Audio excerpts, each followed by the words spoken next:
सोलापुरातील democratic party of इंडियाच्या कार्यकर्त्यांनी केंद्रीय गृहमंत्री अमित शहा यांच्या विरोधात प्रतिकात्मक तिरडी आंदोलन केलं। सोलापुरातील डेमोक्रॅटिक पार्टी ऑफ इंडियाच्या कार्यकर्त्यांनी केंद्रीय गृहमंत्री अमित शहा यांच्या विरोधात प्रतिकात्मक तिरडी आंदोलन केलं। अमित शहा यांची प्रतिकात्मक तिरडी काढून केंद्र सरकारच्या विरोधात जोरदार घोषणाबाजी करण्यात आली।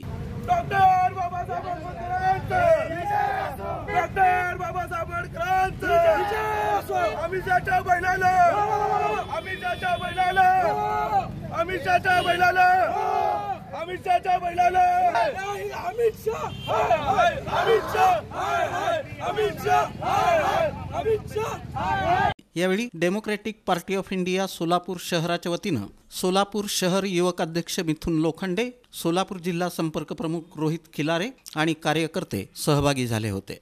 भाजपच्या लोकांनी जे भाजपच्या मांडलामध्ये लावून बसते आमचे भीमसैनिक आहे दलाल, त्या पण लोकांनी बाबासाहेबांना जर थोडं बाबासाहेबांमुळे आज तुम्ही इथं पोहोचलेला आहोत, त्यांच्या मांडला लावून तुम्ही बसू नका, ही वेळ नाही।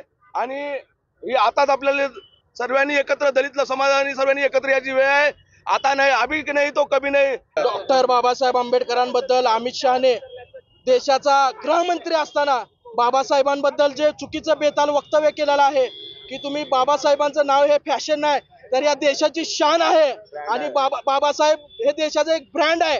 ते लोकांना नशीब आहे की आपण बाबासाहेबांच्या देशात जन्माला आलो। त्या देशामध्ये डॉक्टर बाबासाहेब आंबेडकरांबद्दल अमित शहा सारखा माणूस जर बाबासाहेबांबद्दल चुकीचं बेताल वक्तव्य करत आहे, देवाची आणि बाबासाहेबांची तुलना, बाबासाहेब हे आमच्यासाठी देवापेक्षा कमी नाहीत। आमचा बाप, आमची अस्मिता, आमचं दैव, आमचं सर्व काही बाबासाहेब आहे। आणि बाबासाहेबांबद्दल जर कोणी असं चुकीचं बेताल वक्तव्य करू द्या, तो पंतप्रधान राहू द्या नाहीतर कोणी गृहमंत्री राहू द्या, आम्ही कदापि सहन करणार नाही।